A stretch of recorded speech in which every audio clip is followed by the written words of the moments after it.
વાગરામાં લોખંડના ટેકાએ ટકેલો પુલ ઉપરથી પસાર થતા 50 ટનના ટ્રકો, નવો પુલ અધૂરો, જૂનો જર્જરિત, બેફામ ટ્રાફિક પછી મોટી દુર્ઘટનાનો ભય। વાગરા તાલુકામાં ચાંચવેલ નજીક આવેલા અત્યંત મહત્વનો પુલ હાલ મોતના કાંઠે ઊભો હોય તેવી ભયજનક સ્થિતિમાં છે। દહેજ અને ગંધા જેવા મોટા ઔદ્યોગિક વિસ્તારોને જોડતો આ પુલ આજે વહીવટી બેદરકારીનું જીવતું જાગતું ઉદાહરણ બની ગયો છે।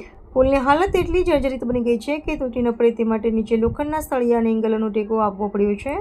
છતાં પણ પુલ પરથી દિવસ રાત 40 થી 50 ટન વજન ધરાવતા ભારદારી ટ્રકો બેફામ રીતે પસાર થઈ રહ્યા છે। આવી સ્થિતિમાં કોઈ પણ ક્ષણે મોટી દુર્ઘટના સર્જાય તો નવાઈ નહીં। સરકારી નિયમો અનુસાર આ પુલ પરથી 20 ટનથી વધુ વજનના વાહનોને પસાર થવા દેવાની મનાઈ છે અને તે માટે સૂચના બોર્ડ પણ લગાવવામાં આવ્યું છે। પરંતુ વાસ્તવિકતા એ છે કે આ તમામ નિયમો માત્ર કાગળ પર જ સીમિત રહી ગયા છે, કારણ કે આ માર્ગ આમોદ અને દહેજને જોડતો મુખ્ય માર્ગ હોવાથી હજારો મીઠાના ટ્રકો સહિતના ભારે વાહનો અવિરત આ પુલ પરથી પસાર થઈ રહ્યા છે। આગળ આવો જોખમી પુલ હોવાની કોઈ અસરકારક ચેતવણી વ્યવસ્થા ન હોવાથી બહારના વાહન ચાલકો અજાણતા આજે જીવના જોખમે આગળ વધી રહ્યા છે, જેના કારણે પુલની સ્થિતિ દિવસે ને દિવસે વધુ બગડી રહી છે। સ્થાનિક લોકોમાં આ મુદ્દે લાંબા સમયથી ભારે ચિંતા પ્રવર્તી રહી છે। આશરે 6 મહિના પહેલા પણ ચાંચવેલ ગામના સરપંચે જાતે સ્થળ પર જઈ પુલની ગંભીર હાલતનો અભ્યાસ કર્યો હતો અને સ્પષ્ટ શબ્દોમાં જણાવ્યું હતું કે પુલ અત્યંત જર્જરિત બની ગયો છે। પુલની બાજુમાં નવા બ્રિજનું બાંધકામ ચાલી રહ્યું છે, પરંતુ ચોમાસા બાદ પણ કામની ગતિ મંદ રહી હોવાથી આજ દિન સુધી નવો પુલ તૈયાર થઈ શક્યો નથી। અત્યંત ગંભીર બાબતે ભરૂચ જિલ્લા યુવા કોંગ્રેસના પ્રમુખ ઇમ્તિયાઝ પટેલે વહીવટીતંત્રની ઝટકણી કાઢતા ઉગ્ર પ્રતિક્રિયા આપી હતી। જો તાત્કાલિક ધોરણે આ જોખમી પુલ પર ભારે વાહનો અટકાવવામાં નહીં આવે અને પ્રજાની સુરક્ષા માટે યોગ્ય પગલાં લેવામાં નહીં આવે તો યુવા કોંગ્રેસ દ્વારા આવનારા દિવસોમાં જનતાના હિતમાં ઉગ્ર આંદોલન છેડવામાં આવશે, તેમ પણ જણાવ્યું હતું। આ માત્ર પુલ નથી, આ માત્ર અધૂરો પુલ નથી।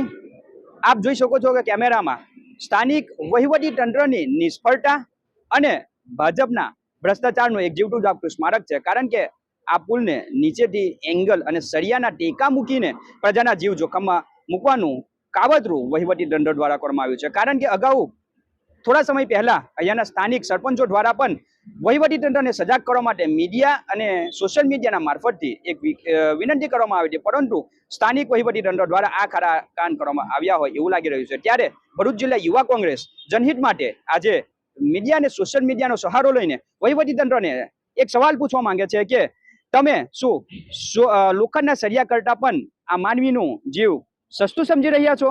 કારણ કે અહીંયા બોર્ડ લગાવવામાં આવ્યું છે કે 20 ટનથી ઉપરના ભાડાર વાહનો પસાર કરવા દેવામાં નહીં આવે, પરંતુ ઇન્ડસ્ટ્રીયલ ઝોનમાં ઉપયોગમાં લેવાતા 50 ટનથી ઉપરના ભાડાર વાહનો અહીંયાથી રોજ પસાર થાય છે।